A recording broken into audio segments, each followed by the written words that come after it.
നമുക്ക് ഒരു ശിശു ജനിച്ചിരിക്കുന്നു, നമുക്കൊരു ശിശു ജനിച്ചിരിക്കുന്നു, നമുക്ക് ഒരു മകൻ നൽകപ്പെട്ടിരിക്കുന്നു, നമുക്കൊരു മകൻ നൽകപ്പെട്ടിരിക്കുന്നു. ആധിപത്യം അവന്റെ തോളിലിരിക്കും, ആധിപത്യം അവന്റെ തോളിലിരിക്കും. അവനെ അത്ഭുത മന്ത്രി, അവന് അത്ഭുത മന്ത്രി, വീരനാം ദൈവം, വീരനാം ദൈവം, നിത്യപിതാവ്, നിത്യ പിതാവ്, സമാധാന പ്രഭു, സമാധാന പ്രഭു എന്ന് പേർ വിളിക്കപ്പെടും. ഒരിക്കൽ കൂടി കരമുയർത്തി ദൈവത്തിന് മഹത്വം കൊടുക്കാം. ഹല്ലേലൂയ. ഈ നല്ല രാത്രി സമയത്തിനായിട്ട് ദൈവത്തെ സ്തുതിക്കുന്നു. ഈ കൺവെൻഷന്റെ ചുമതല വഹിക്കുന്ന ദൈവദാസന്മാർ, ഇവിടെ കൂടപ്പെട്ടിരിക്കുന്ന മാന്യ ദൈവമക്കൾ, ശബ്ദപരിധിയിൽ ശ്രദ്ധിക്കുന്ന പ്രിയപ്പെട്ടവർ, ദൂരത്തിരുന്ന് ഈ യോഗം കൂടുന്ന ഇത് ശ്രദ്ധിക്കുന്ന പ്രിയപ്പെട്ടവർ, ഇതിന് ശേഷമായിട്ട് ആരെങ്കിലും ഈ യൂട്യൂബിൽ കൂടി അല്ലെങ്കിൽ മറ്റ് വിധത്തിൽ ഇത് കേൾക്കുകയോ കാണുകയോ ചെയ്യുന്നെങ്കിൽ അവർക്കും എല്ലാവർക്കും യേശുക്രിസ്തുവിന്റെ നാമത്തിൽ വന്ദനം. ദൈവം എല്ലാവരെയും അനുഗ്രഹിക്കട്ടെ. ഗായക സംഘം ഇത് മറ്റുള്ളവർക്ക് കൂടെ കാണത്തക്ക വിധത്തിൽ വീഡിയോ എടുത്ത് പകർത്തിക്കൊണ്ടിരിക്കുന്ന പ്രിയപ്പെട്ടവർ, മൈക്ക് ഓപ്പറേറ്റ് ചെയ്യുന്ന മാന്യ സഹോദരൻ, എല്ലാവരെയും ദൈവം അനുഗ്രഹിക്കട്ടെ. ഇന്ന് രാത്രി ചുരുങ്ങിയ സമയം കൊണ്ട് ദൈവവചനത്തിൽ നിന്ന് ചില കാര്യങ്ങൾ ചിന്തിക്കാം. കർത്താവ് അനുവദിച്ചാൽ നാളെയും മറ്റന്നാളും ഏറെ സമയം വചനത്തിൽ നിന്ന് നമുക്ക് ധ്യാനിക്കാം. അതിന് ദൈവം നമുക്ക് കൃപ നൽകട്ടെ. വളരെ പരിചിതമായ വേദശകലമാണ് ഇന്ന് രാത്രിയിലെ ചിന്തയ്ക്ക് അടിസ്ഥാനമായിട്ട് വായിച്ചത്. യെശയ്യാ പ്രവചനം 9-ാം അധ്യായം അതിന്റെ 6-ാം വാക്യം. നമുക്കൊരു ശിശു ജനിച്ചിരിക്കുന്നു, നമുക്ക് ഒരു മകൻ നൽകപ്പെട്ടിരിക്കുന്നു, ആധിപത്യം അവന്റെ തോളിൽ ഇരിക്കും, അവന് അത്ഭുത മന്ത്രി. മതി. ആ ഒരു പദമാ ഇന്ന് രാത്രി ശുശ്രൂഷയ്ക്കായിട്ട് ചിന്തിക്കുവാൻ ശരണപ്പെടുന്നത്. അവന് അത്ഭുത മന്ത്രി.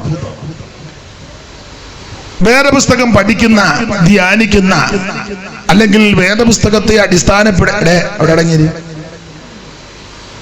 നീ ഇഞ്ഞുവാ, ഇവിടെ ഫ്രണ്ട് വന്നിരി, നീ ഇവിടെ വന്ന് അവിടെ അവനോടിരുന്നോളൂ.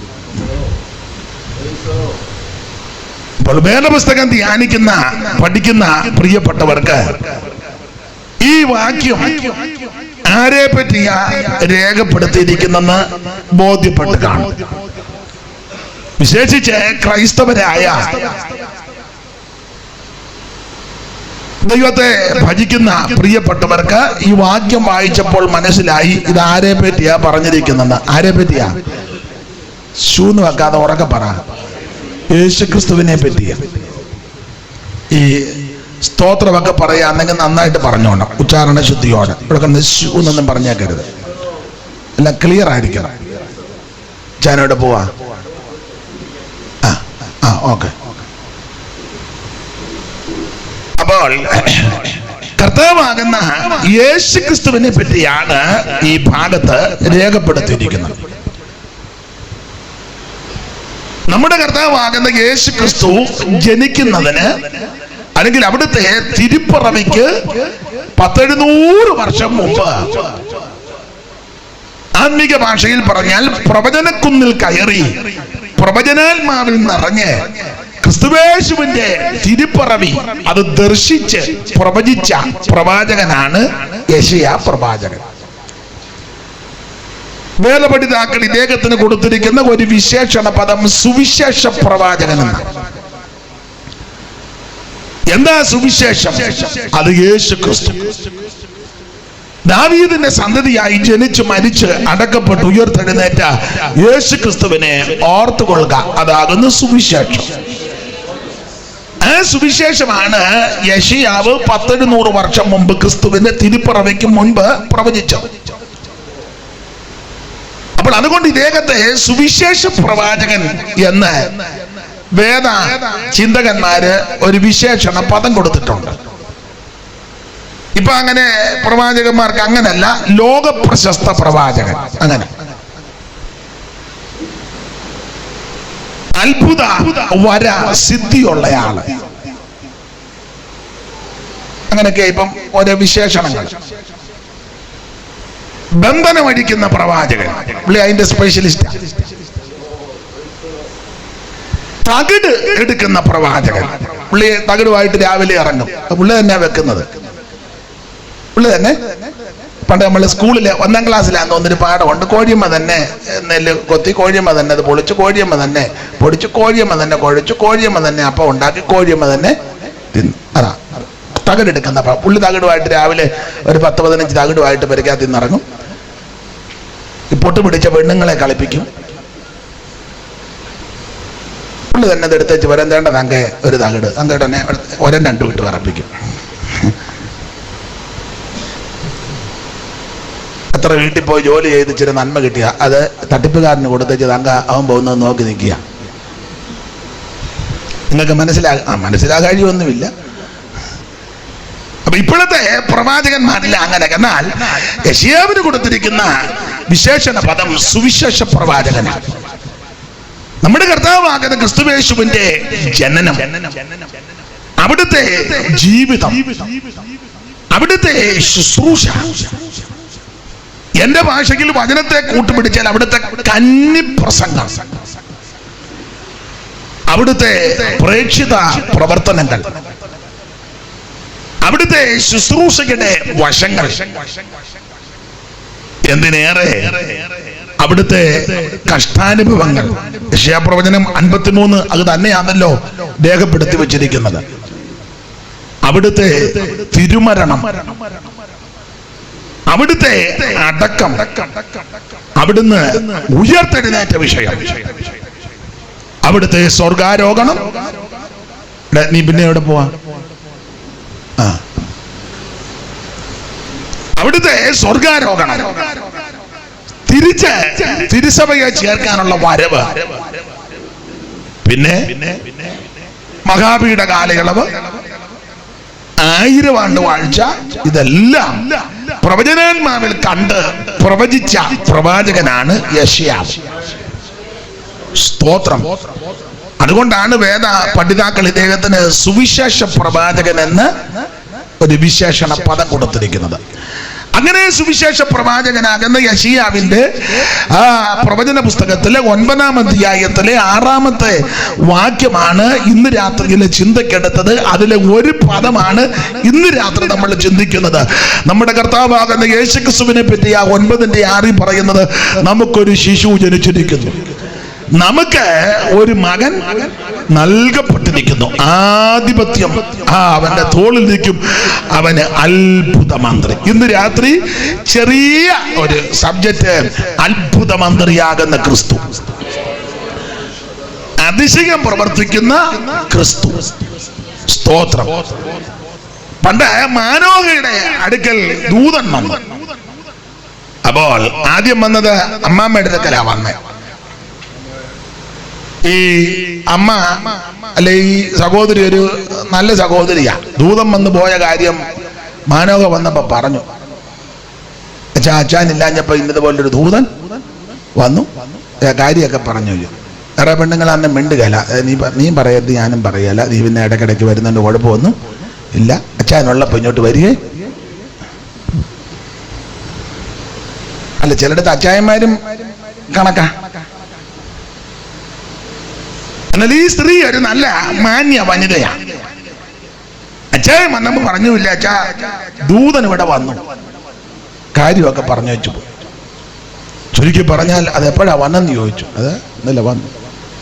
എന്തിനാണ് ഞാൻ എന്റെ സബ്ജക്റ്റ് ഇല്ലാത്തതുകൊണ്ട് വിവരിക്കുന്നില്ല. ഒടുവിൽ മാനോഹിക്കും ഈ ദൂതൻ പ്രത്യക്ഷപ്പെട്ടു. അപ്പോൾ ഇങ്ങനെ കാര്യങ്ങളെല്ലാം കൂടെ പറഞ്ഞപ്പം ദൂതനോട് ചോദിച്ചു, ആട്ടെ നീ ഇത്ര കാര്യമായിട്ട് കാര്യങ്ങളെല്ലാം പറഞ്ഞ് നമ്മള് ഇപ്പം വളരെ അടുത്ത് ഇടപെട്ട് പരിചിതരായി, പേരെന്നാന്ന് ചോദിച്ചു. പേരെന്താ? അപ്പൊ പറഞ്ഞ പേരെന്നാ? പേരെന്നാ? ഉഞ്ഞുഞ്ഞൂട്ടിയോ? ദൂതൻ പേര് പറഞ്ഞില്ലേ?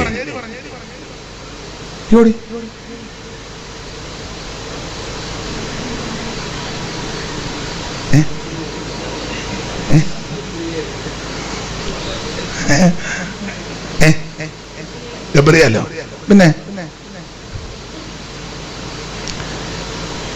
നിന്റെ പേര് ചോദിക്കുമ്പോ അത് അതിശയം, അത് അതിശയമാണ്.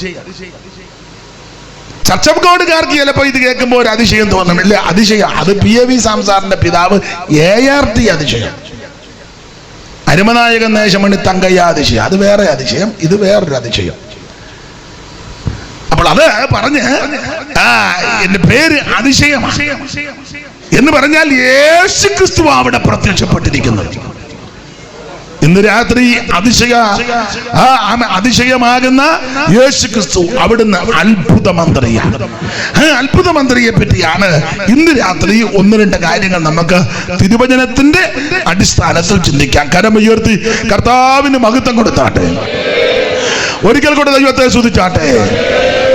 ദന്തി ദന്തം കൊണ്ടുള്ളത് ചന്തമേറും രാജധാനി, ദന്തി ദന്തം കൊണ്ടുള്ളത് ചന്തമേറും രാജധാനി, ദന്തി ദന്തം കൊണ്ടുള്ളത് ചന്തമേറും രാജധാനി, ദന്തി ദന്തം കൊണ്ടുള്ളത് ചന്തമേറും രാജധാനി.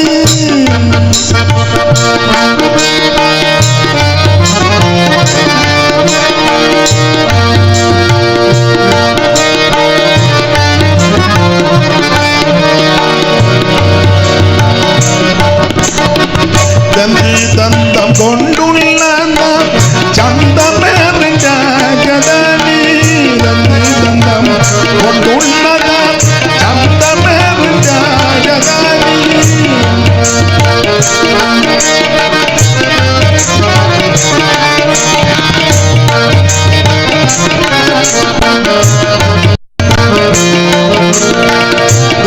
ദന്തം കൊണ്ടുള്ള ചന്തമേറിൻ രാജധാനി, ദന്തം കൊണ്ടുള്ള ചന്തമേറിൻ രാജധാനി.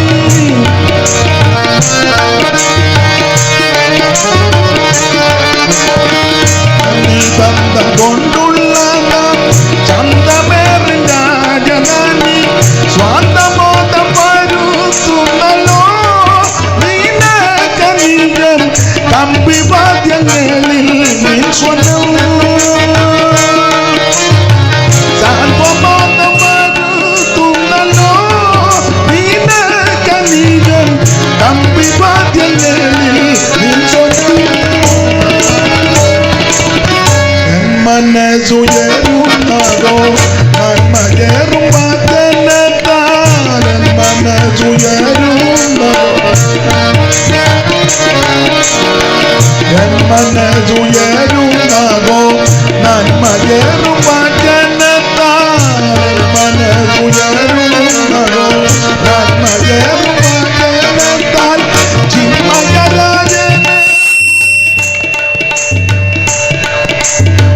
ചിന്മയരാജനെ കുറിച്ചു പാടിയ കഥ ചെമ്മയോടറിയിടുന്നു.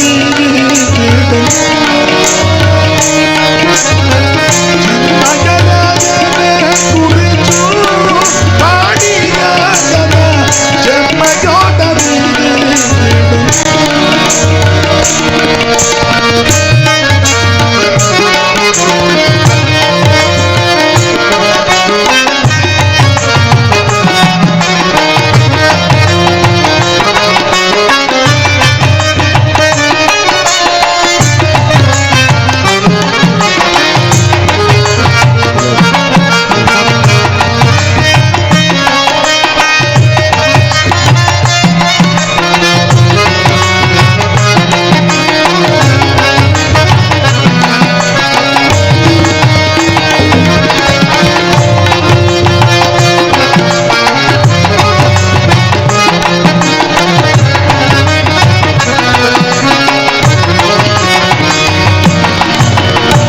അന്തപുരത്തിലെ രാജി ചാന്തമേറി ശോഭമൂലം അന്തപുരത്തിലെ രാജി ചാന്തമേറി ശോഭമൂലം അന്തപുരത്തിലെ രാജി ചാന്തമേറി ശോഭമൂലം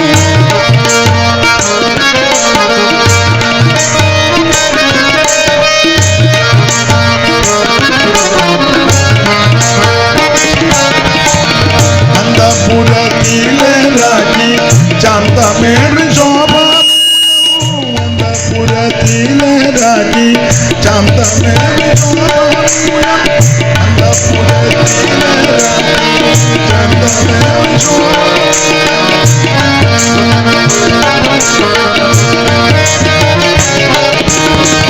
അന്തപുരത്തിലെ രാജി ചാന്തമേറി ശോഭമൂലം എന്തു പരിപൂർണയാമിവൾ അണിയും വസ്ത്രം പൊൻകസബ് കൊണ്ടു നെയ്തതാ എന്തു പരിപൂർണയാമിവൾ അണിയും വസ്ത്രം പൊൻകസബ് കൊണ്ടു നെയ്തതാ മനസുയരും നഗോ അന്മയരും പതനത്താലൻ മനസുയരും നഗോ മനസുയരും നഗോ അന്മയരും പതനത്താലൻ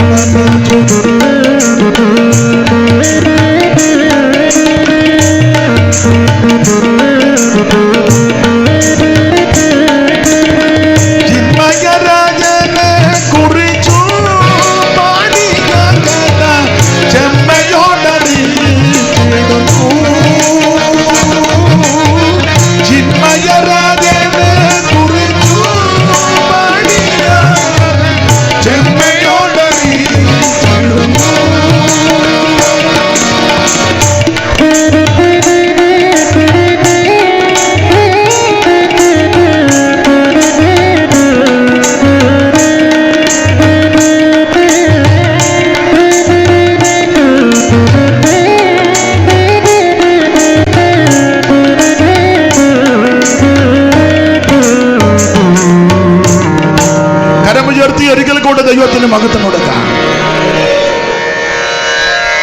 നമുക്ക് ഒരു ശിശു ജനിച്ചിരിക്കുന്നു, നമുക്കൊരു മകൻ നൽകപ്പെട്ടിരിക്കുന്നു, ആധിപത്യം അവന്റെ തോളിലിരിക്കും, അവന് അത്ഭുത മന്ത്രി. ഇനി അധികം വിശദാംശങ്ങളിലേക്ക് പോകുന്നില്ല. അത്ഭുത മന്ത്രി അത് കർത്താവാകുന്ന യേശു ക്രിസ്തു. ഇന്ന് രാത്രി അത്ഭുത മന്ത്രിയായ അതിശയം പ്രവർത്തിക്കുന്ന നസറായൻ ഈ യോഗത്തിന്റെ നടുവിലുണ്ട്.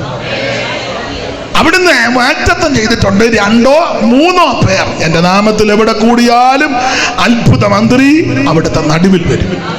ഇന്ന് രാത്രി അവിടുത്തെ മകനീയ സാന്നിധ്യമുള്ളത് ഓർത്ത് ദൈവത്തിന്റെ മഹത്വം. നമ്മുടെ നാട്ടിൽ മന്ത്രിമാര് ധാരാളമുണ്ട്. ബഹുമാനപ്പെട്ട മുഖ്യമന്ത്രി, ആരോഗ്യമന്ത്രി, റവന്യൂ മന്ത്രി, ഭക്ഷ്യവകുപ്പിന്റെ മന്ത്രി, വിദ്യാഭ്യാസ വകുപ്പിന്റെ മന്ത്രി, ആഭ്യന്തര മന്ത്രി. അത് മുഖ്യമന്ത്രി കൂടാന്ന് തോന്നുന്നല്ലേ.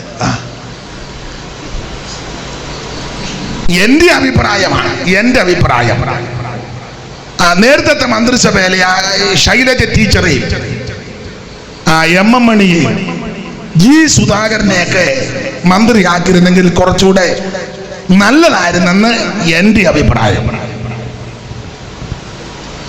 മിണ്ടുന്നില്ല. നിങ്ങൾക്ക് ഒരഭിപ്രായവും ഇല്ല. അല്ല, നമ്മുടെ അഭിപ്രായമൊന്നും ചെലവാകുകയില്ല.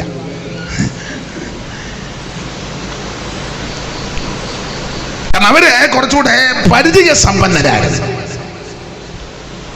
നന്നായിരുന്നെന്ന എൻ്റെ അഭിപ്രായം. എനിക്ക് ഇന്ത്യൻ പൗരൻ എന്നുള്ള നിലയിൽ അഭിപ്രായമുണ്ട്, ഇല്ലയോ? അഭിപ്രായ സ്വാതന്ത്ര്യം ഉണ്ടുണ്ട്.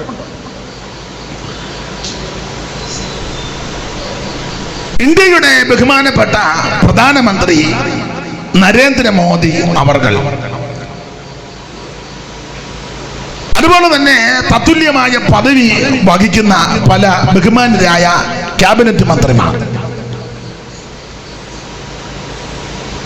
റെയിൽവേയുടെ വകുപ്പ് നോക്കുന്നവര്, ആരോഗ്യ വകുപ്പ് നോക്കുന്നവര്, പിന്നെ ഓരോ സംസ്ഥാനത്തിലും മുഖ്യമന്ത്രിമാരും ഭരണാധിപന്മാരും. മറ്റ് രാജ്യങ്ങളിലും മന്ത്രിമാരുണ്ട്. എന്നാൽ ഇന്ന് വരെ ഈ ഭൂമിയിൽ ഒരത്ഭുത മന്ത്രി ഉണ്ടായിട്ടില്ല. ബഹുമാനപ്പെട്ട പിണറായി വിജയൻ അവർകൾ കേരള മുഖ്യമന്ത്രിക്ക് സാധാരണ നാട്ടിലൊരു ചൊല്ല് ഇരട്ടച്ചങ്കെന്ന. പക്ഷെ പുള്ളി അത്ഭുത മന്ത്രിയല്ല, ആകാൻ ഒക്കത്തുമില്ല. കോൺഗ്രസിന്റെ എന്നും ഓർമ്മയിൽ നിൽക്കുന്ന മുഖ്യമന്ത്രിയായിരുന്നു കെ കരുണാകരൻ.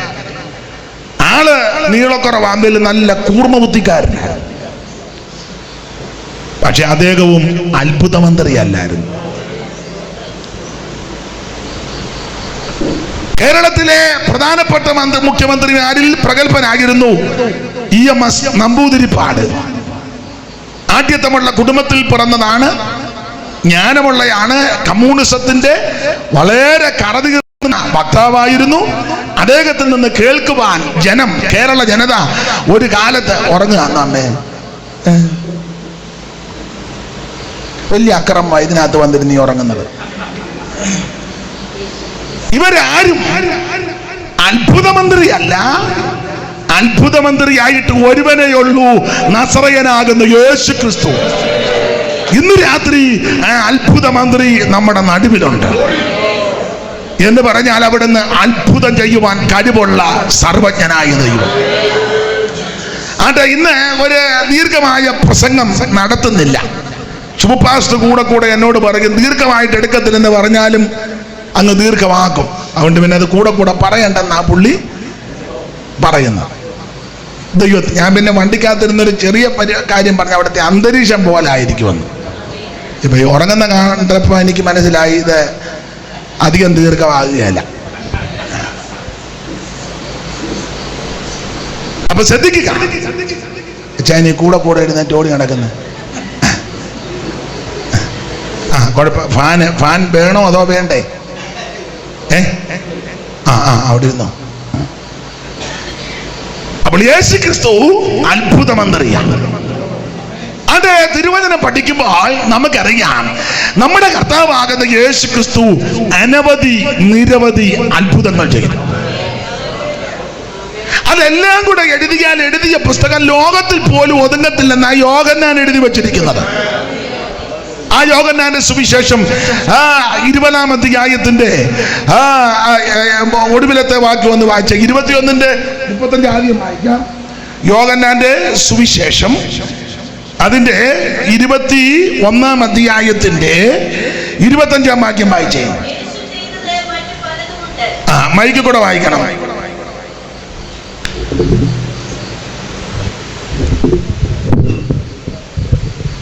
യോടി സൂപ്പാസ് വായിക്കേ. യേശു ചെയ്തത് മറ്റു പലതും ഉണ്ട്. അത് ഓരോന്നായി എഴുതിയ പുസ്തകങ്ങൾ ലോകത്തിൽ തന്നെയും ഒതുങ്ങുകയില്ല. അപ്പൊ അത്ഭുത മന്ത്രിയാകുന്ന യേശു ക്രിസ്തു ചെയ്ത അത്ഭുതങ്ങളും അടയാളങ്ങളും നിരവധിയുണ്ട്. 1-2 അത്ഭുതം ചെയ്തേച്ച് പരുവക്കേട് പിടിച്ചു പോയ ആളല്ല യേശു.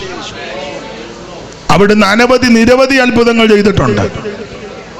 അവിടെ ഒരു രോഗിയെ സൗഖ്യമാക്കി അത് കൂടെ കാണിച്ച് നടക്കുകയല്ലായിരുന്നു യേശു. ചെന്നെടുത്തെല്ലാം സൗഖ്യമാണ്. ഇപ്പോഴത്തെ രോഗശാന്തി വരപ്രാപ്തന്മാർ അവിടെ ഇവിടെ 1-2 രോഗി സൗഖ്യമാക്കി. അത് ഇവരുടെ മെച്ചം കൊണ്ടല്ലേ ദൈവം അത്ഭുതം ചെയ്തതാണ്.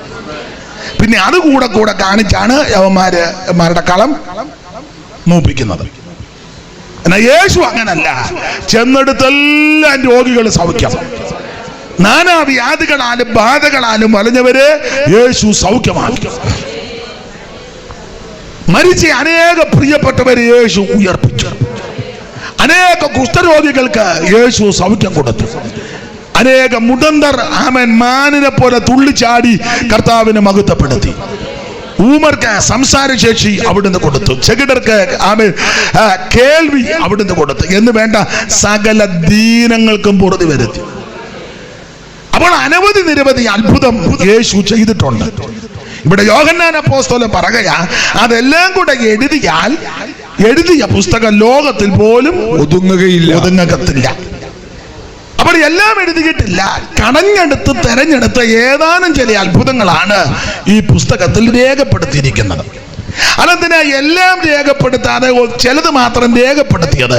അതെന്തിനാണെന്ന് അതിന്റെ ആൻസർ 20-ാം അധ്യായത്തിന്റെ 30 കിടപ്പുണ്ട്. വായിച്ച് 20-30 മൈക്ക് കൂടെ വായിക്കേ. ഈ പുസ്തകത്തിൽ എഴുതിയിരിക്കുന്നതല്ലാതെ മറ്റനേകം അടയാളങ്ങളും യേശു തന്റെ ശിഷ്യന്മാർ കാണുക ചെയ്തു. ഈ മൈക്ക് കൂടെ വായിക്കെന്ന് പറഞ്ഞ് നമുക്കിവിടെ കേൾക്കാം. ദൂരത്തിരിക്കുന്നവർക്ക് കേൾക്കണമെങ്കിൽ മൈക്ക് കൂടെ വായിച്ചെങ്കിലേ കേൾക്കൂ. അപ്പൊ ഇവിടെ യേശു ക്രിസ്തു ചെയ്ത ധാരാളം അത്ഭുതമുണ്ട്. ഒന്നുകൂടെ വായിച്ചേ 30-ാം വാക്യം. ഈ പുസ്തകത്തിൽ എഴുതിയിരിക്കുന്നതല്ലാതെ മറ്റനേകം അടയാളങ്ങളും യേശു തന്റെ ശിഷ്യന്മാർ കാണുക ചെയ്തു. എന്നാൽ യേശു ദൈവപുത്രനായ ക്രിസ്തു ക്രിസ്തു എന്ന് നിങ്ങൾ വിശ്വസിക്കേണ്ടതിനും വിശ്വസിച്ചിട്ട് അവന്റെ നാമത്തിൽ നിങ്ങൾക്ക് ജീവൻ ഉണ്ടാകേണ്ടതിന് അവിടുത്തെ നാമത്തിൽ നിങ്ങൾക്ക് ജീവൻ ഉണ്ടാകേണ്ടതിന് ഇത് എഴുതിയിരിക്കുന്നു. അപ്പോൾ അനേകം അത്ഭുതങ്ങളും അടയാളങ്ങളും യേശു ചെയ്തു. അതെല്ലാം ഒന്നും പുസ്തകത്തിൽ രേഖപ്പെടുത്തിയിട്ടില്ല. അതെല്ലാം രേഖപ്പെടുത്തിയാൽ എഴുതിയ പുസ്തകം ലോകത്തിൽ പോലും ഒതുങ്ങത്തില്ല. എന്നാൽ കടഞ്ഞെടുത്ത് തെരഞ്ഞെടുത്ത ഏതാനും ചില അത്ഭുതങ്ങൾ ഈ പുസ്തകത്തിൽ രേഖപ്പെടുത്തി. അതെന്തിനെന്ന് ചോദിച്ചാൽ യേശു ക്രിസ്തു ദൈവപുത്രനാണെന്ന് നിങ്ങൾ വിശ്വസിക്കണം. വിശ്വസിച്ച് തലയാട്ടി പോയാ പോരാ. വിശ്വാസത്താൽ നിങ്ങൾക്ക് നിത്യജീവൻ ഉണ്ടാകണം. അതിനാണ് ചില അത്ഭുതങ്ങളും അടയാളങ്ങളും ഈ പുസ്തകത്തിൽ രേഖപ്പെടുത്തിയിരിക്കുന്നത്. അവിടുന്ന് അത്ഭുത മന്ത്രി. അതെ, നിങ്ങൾക്കറിയാം, വചനം പഠിക്കുന്നവർക്കറിയാം, വിശേഷിച്ച് സൺഡേ സ്കൂൾ കുഞ്ഞുങ്ങൾക്കറിയാം. പിള്ളേര് പറയണം യേശു ക്രിസ്തു ആദ്യം ചെയ്ത അത്ഭുതം. നീ കുനിഞ്ഞിരുന്നാ നിന്നോട് ചോദിക്കാലെന്ന് ഓർത്താണ്. യേശു ആദ്യം ചെയ്ത അത്ഭുതം ഏതാ?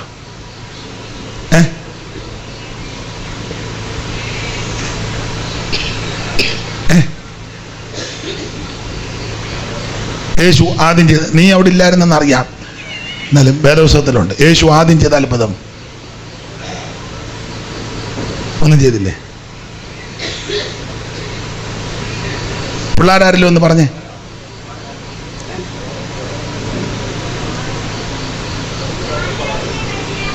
ആരാ പറഞ്ഞേ? നീ അത് പറഞ്ഞാൽ പുറകെ പോയി ഇവിടെ ഇവിടെ മിടുക്കൻ. നിന്റെ അമ്മ പറഞ്ഞു തന്നാന്ന് എനിക്കറിയാം. എന്നാലും നീ ചാടി പറഞ്ഞല്ലോ. ദൈവം ഒന്ന് ഞാൻ ഇരിക്കട്ടെ. ഇനി അടുത്തത് അമ്മയോടാ ചോദ്യം. അപ്പൊ യേശു ക്രിസ്തുവിന്റെ ആദ്യത്തെ അത്ഭുതം കാനാവിലെ കല്യാണ വീട്ടിൽ വെച്ച് ക്രിസ്തു പച്ചവെള്ളത്തെ വീഞ്ഞാക്കി. വായിച്ചേ, യോഹന്നാന്റെ സുവിശേഷം 2-ാം അധ്യായത്തിന്റെ 11-ാമത്തെ വാക്യം. ഇതൊക്കെ നിങ്ങൾക്ക് അറിവുള്ള കാര്യമാ. മൈക്ക് കൂടെ വായിക്കേ. യേശു ഇതിനെ അടയാളങ്ങളുടെ ആരംഭമായി ഗലീലയിലെ കാനാവിൽ വെച്ച് ചെയ്ത് തന്റെ മഹത്വം വെളിപ്പെടുത്തി. അപ്പൊ യേശു ക്രിസ്തുവിന്റെ ആദ്യത്തെ അത്ഭുതമാണ് കാനാവിലെ കല്യാണ വീട്ടിൽ ക്രിസ്തു പച്ചവെള്ളത്തെ വീഞ്ഞാക്കി. കാനാവിലെ കല്യാണ നാളിൽ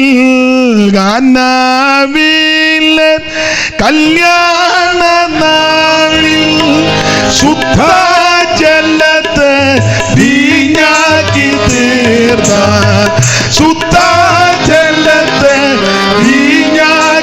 തീർത്ത കരുണാമണിയെ കനിയണം ദിനവും കരുണാനിധിയെ കനിയണം ദിനവും കാനായിലെ കല്യാണ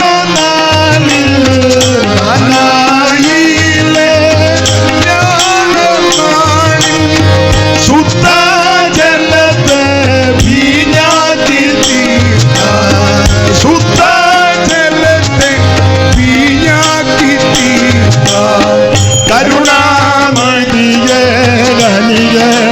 ദിനവും കരുണാനിധിയെ നീയേണം ദിനവും ദേവാ ദേവാ ത്രിലോകനാഥ ദേവാ ദേവാ ത്രിലോകനാഥ.